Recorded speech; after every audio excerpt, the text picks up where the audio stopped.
Good afternoon, students. Hopefully you've all washed your hands, put your aprons on, tied your hair back and are all ready for cooking.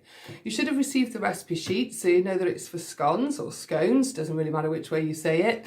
And there is a recipe on there for both fruit, so sweet scones or scones, and also savoury ones. So you can adjust the ingredients however you want.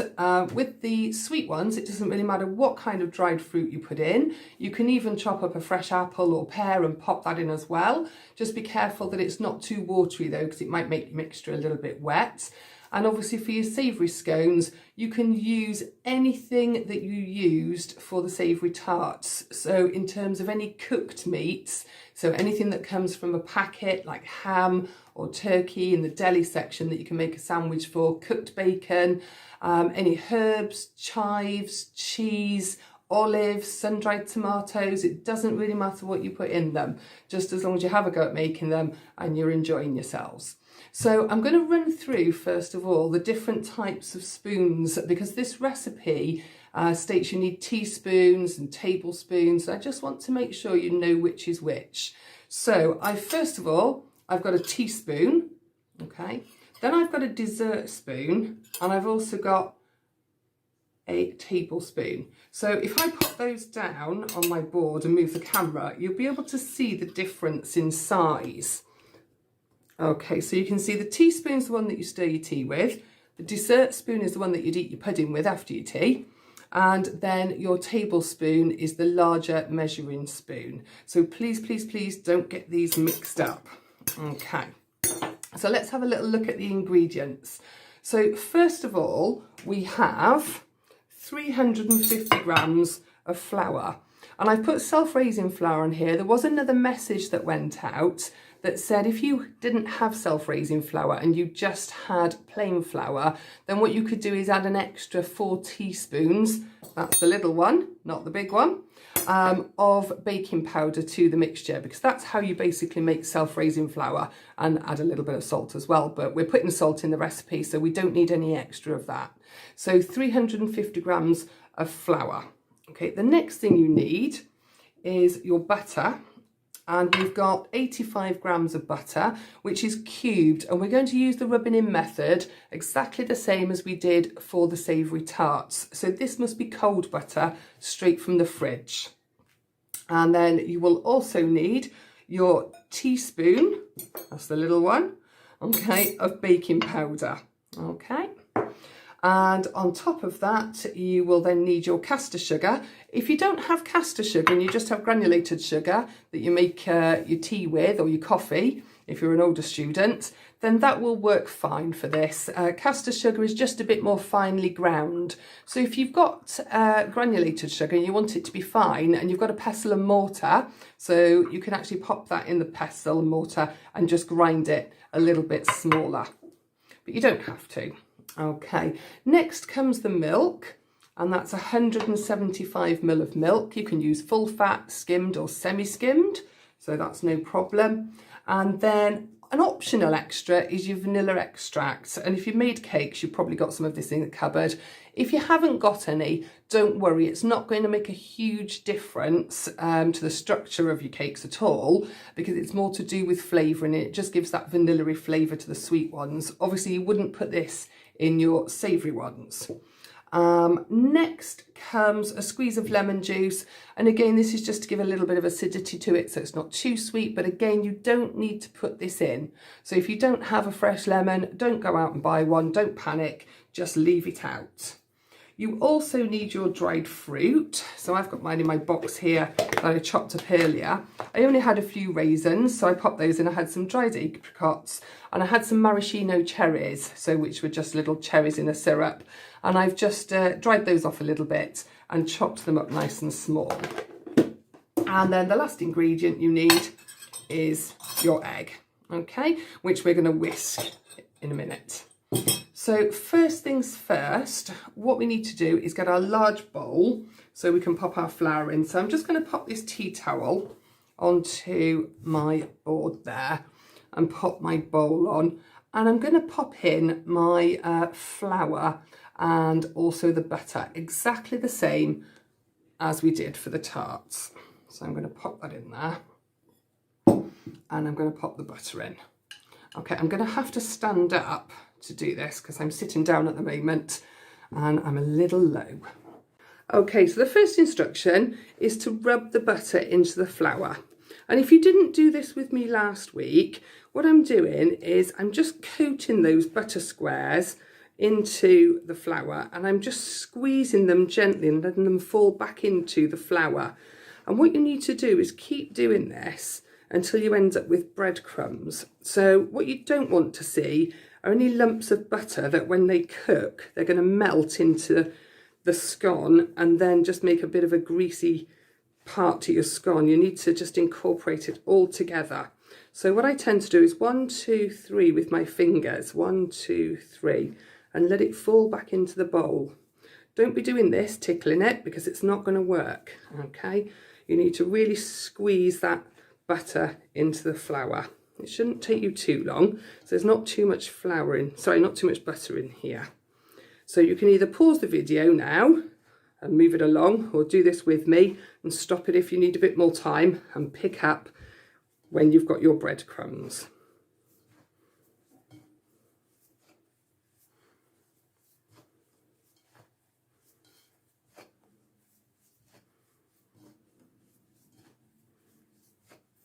You can then, if you've got smaller bits of butter, just rub your hands together. But what we're doing, we're using the hands, the fingers of the hand, not the palms, because as I mentioned last week, that's the coolest part of the hand. Okay, so we're nearly there now.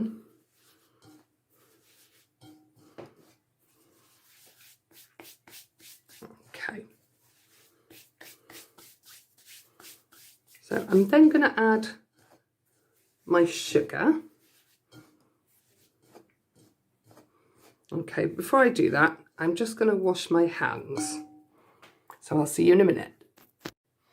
Right, whilst you've washed your hands, nice and clean, it's a good idea to turn the oven on if you haven't already done so. So what you need to do is set your oven to 200 degrees centigrade if you've got a fan assist, 220 if it's not fan assist, and this is gas mark 7.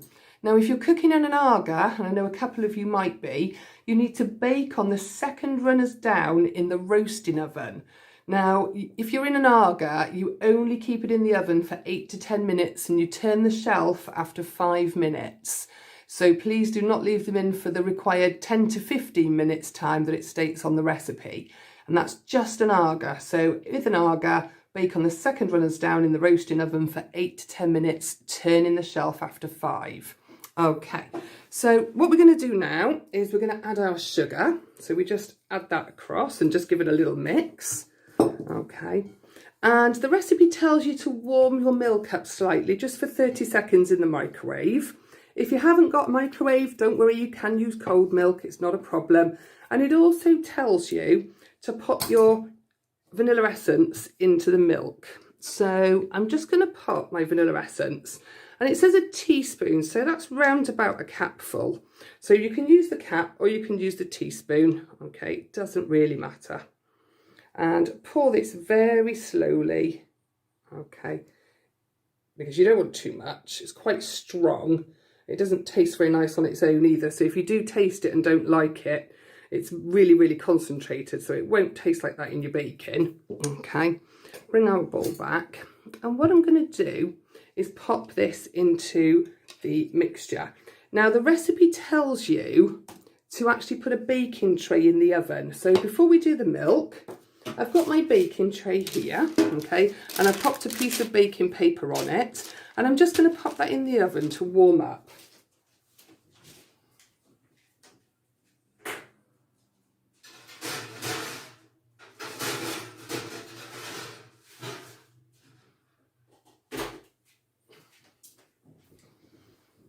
Okay, now I've popped that on the top shelf of the oven, and I'm going to start to stir in my my milk mixture.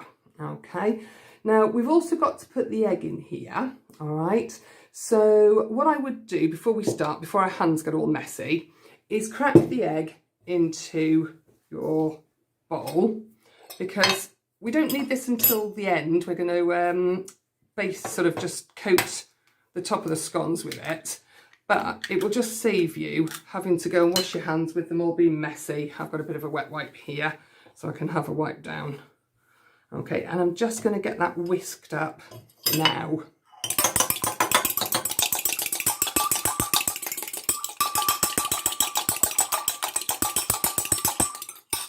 There we go, saves me washing my hands again. Now we're just going to brush the top of the scones with the egg, which will make them go nice and brown at the end. Okay, so this is obviously for your fruit scones. If you're making the savoury scones, you won't have put the sugar in. So you're just literally going to pop your milk in and your cheese and any herbs or ham or anything like that and bring your mixture together.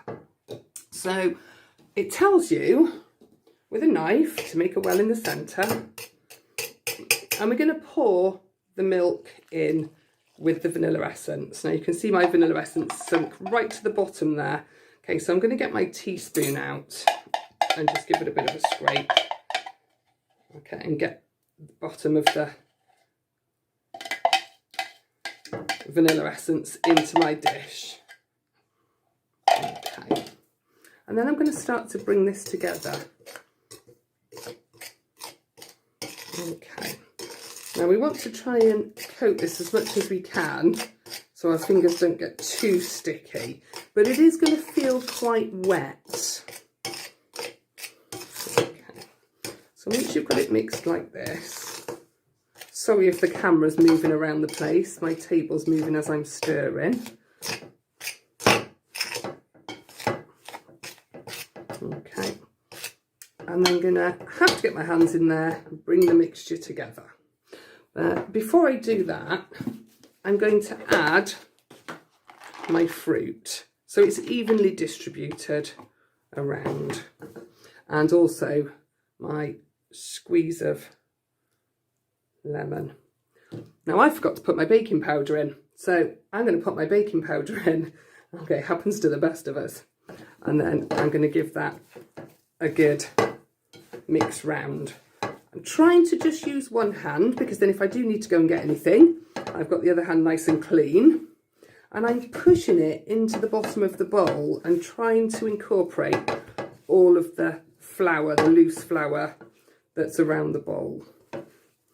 Okay, and you'll end up with a piece of dough like this.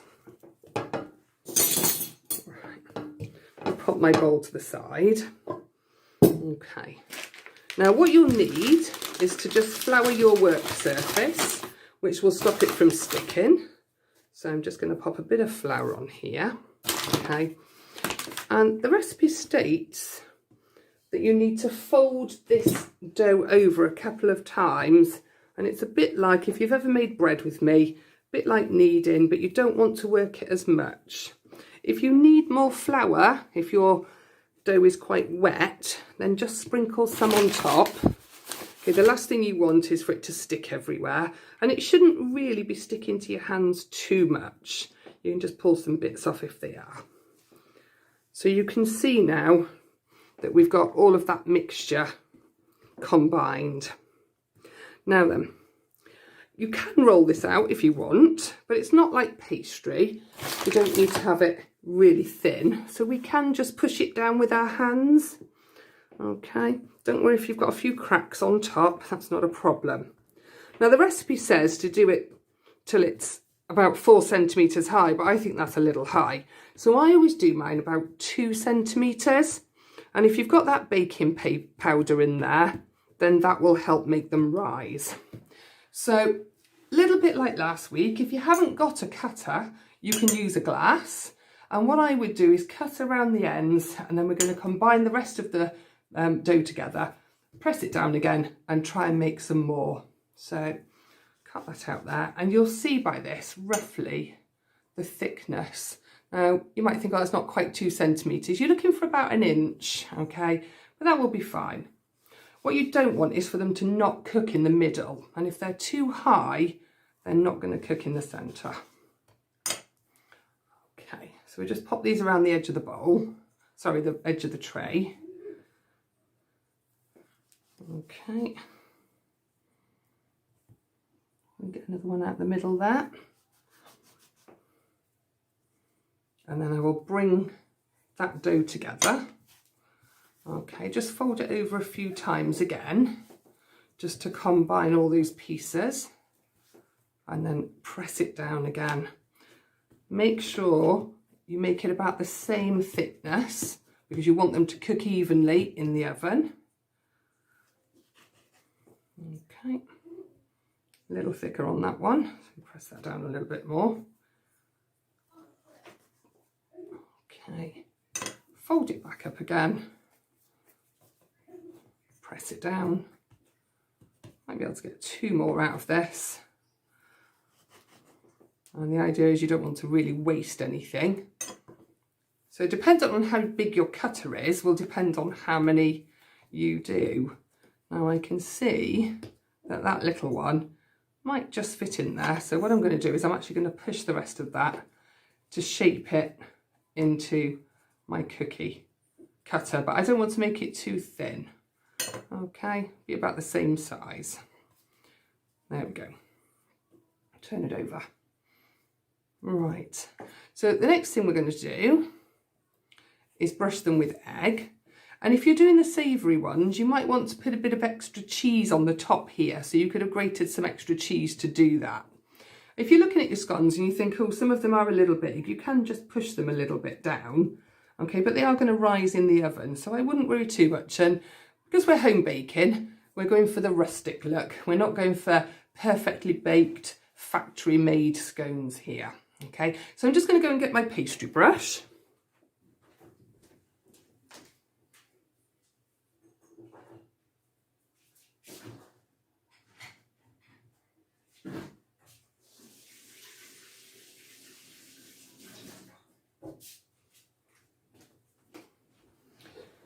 Just give it a little rinse, okay, to make sure it's all nice and clean.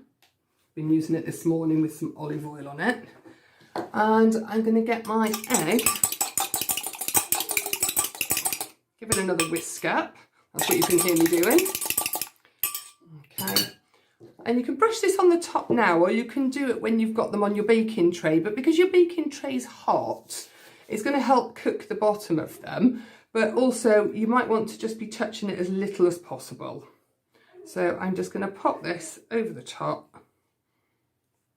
Now if you like a darker coloured scone, excuse me, you could just use the egg yolk and not the egg white.